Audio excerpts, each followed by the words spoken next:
From the studio that has won no awards whatsoever comes the podcast that should have already been canceled.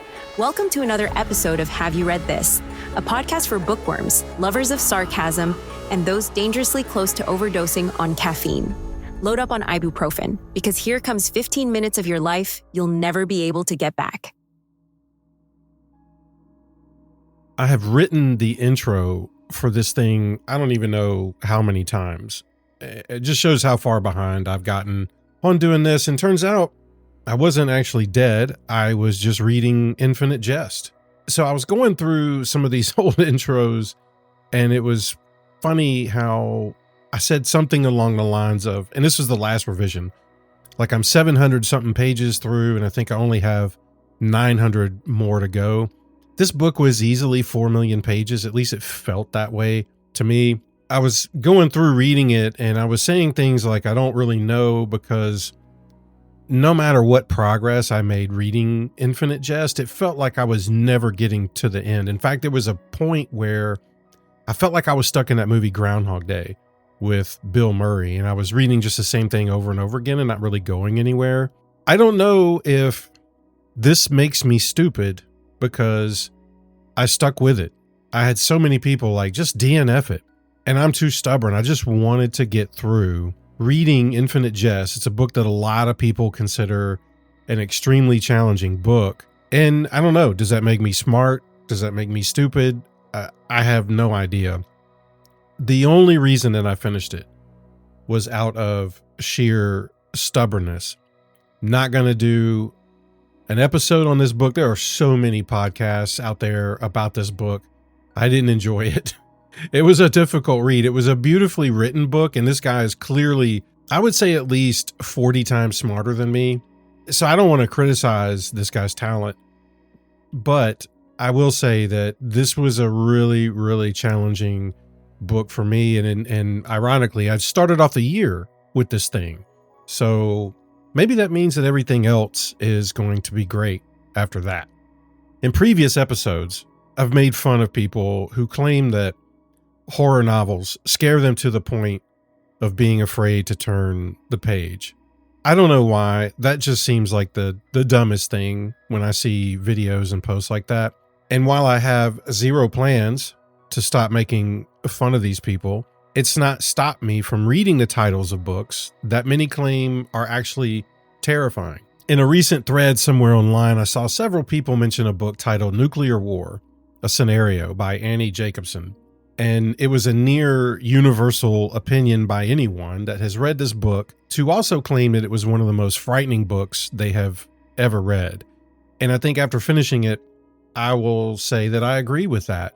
And it's a different kind of terrifying. It's not the monster in the woods or the suspense. It's terrifying in the sense that here's a pretty realistic scenario of how the world could end in excruciating detail, told nearly by the minute. There's so many quotes from this thing that I really wanted to pull out and make notes of and share here. And I grabbed a couple of them only because these were the ones that felt to me like the ones that were kind of stopped me in my tracks when I was reading. Humans are wired to advance. Humans do whatever it takes. And yet, nuclear war zeroes it all out. Nuclear weapons reduce human brilliance and ingenuity, love and desire, empathy and intellect to ash. Now, I should mention that this one is also pretty highly rated on Goodreads. And when I sat down to record this episode, I think it had somewhere around 47,000 ratings, 8,000 reviews, and it was holding a 4.37 review average rating, I should say, on Goodreads. So I wasn't alone in thinking that this was a really, really powerful book. The terror actually even starts, if you read the synopsis, and it begins with, there is only one scenario other than an asteroid strike that could end the world as we know it in a matter of hours. Nuclear war. Jacobsen mentioned a warning from United Nations Secretary General when he was quoted as saying, humanity is just one misunderstanding, one miscalculation away from nuclear annihilation. And that's where the deep dive with Annie Jacobsen begins. In general, the book walks you through a history of nuclear weapons dating before Hiroshima, and then walks you forward to concepts such as deterrence and what a plan for general nuclear war could potentially look like. Obviously, deterrence, that's a huge concept here, as we all should be aware that the only way to truly survive a nuclear war is really to never start one in the first place. Once a nuclear weapon is used, it's just a matter of time before everything on the earth is wiped out. And the only thing remaining would be Roach's, Billy Ray Cyrus's music catalog, Jake Paul, and Kid Rock. But once you get to chapter 5, I think then you get to see some even more scary stuff. Jacobsen breaks down what the scenario would look like from the first few seconds to what would happen, I think, just beyond an hour. I got to say, there is far too many terrible and indescribable horrors to list them all. But as you go through this, it's pretty obvious why every single person that's read this leaves just feeling terrified. And I think I left a little bit helpless as well.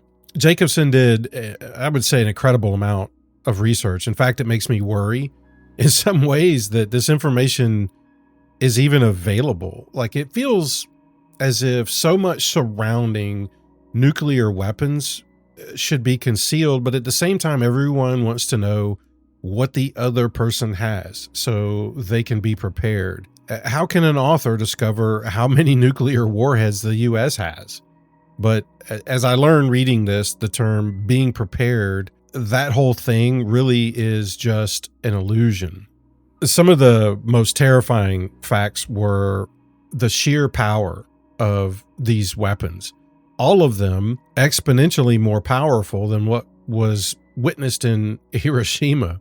So, for example, a 1 megaton thermonuclear weapon detonation begins with a flash of light and heat so tremendous it is impossible for the human mind to comprehend. Kind of like when you're watching that RFK Jr. and Kid Rock video, like you just can't wrap your head around what you're seeing. And in the first fraction of a millisecond, after this thermonuclear bomb strikes the Pentagon outside Washington, D.C., there is light.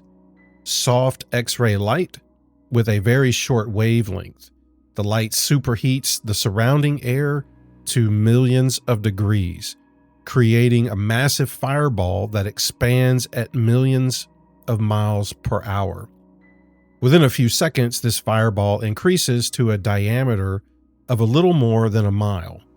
Its light and heat so intense that concrete surfaces explode, metal objects melt or evaporate, stone shatters, humans instantaneously convert into combusting carbon.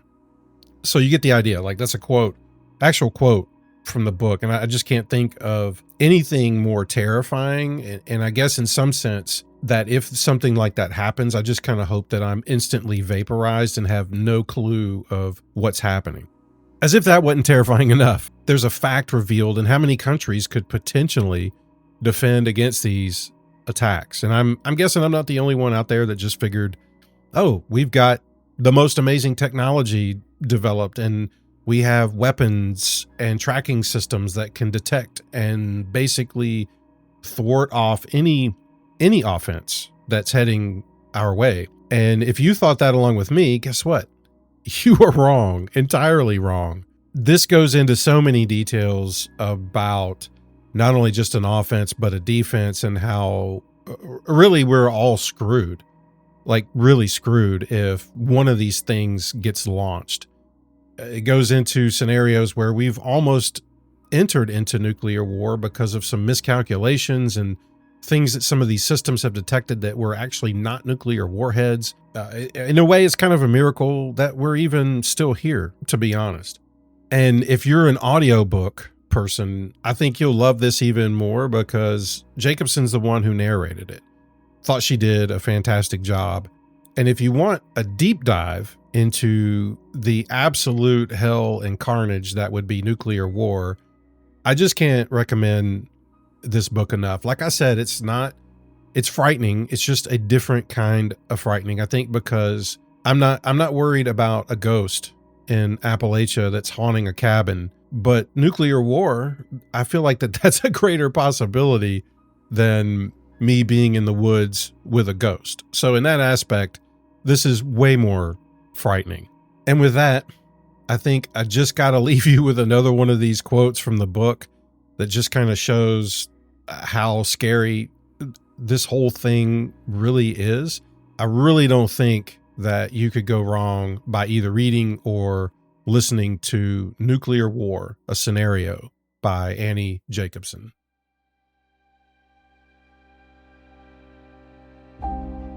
No trace of the killer reptiles was found by anyone that we know of for 66 million years. Until just a few hundred years ago, in 1677, when the director of Oxford's Ashmolean Museum, Robert Plot, found a dinosaur femur in the village of Cornwall and drew it for a science journal, misidentifying the bone as belonging to a giant. After nuclear war, who, if anyone, will know we were once here?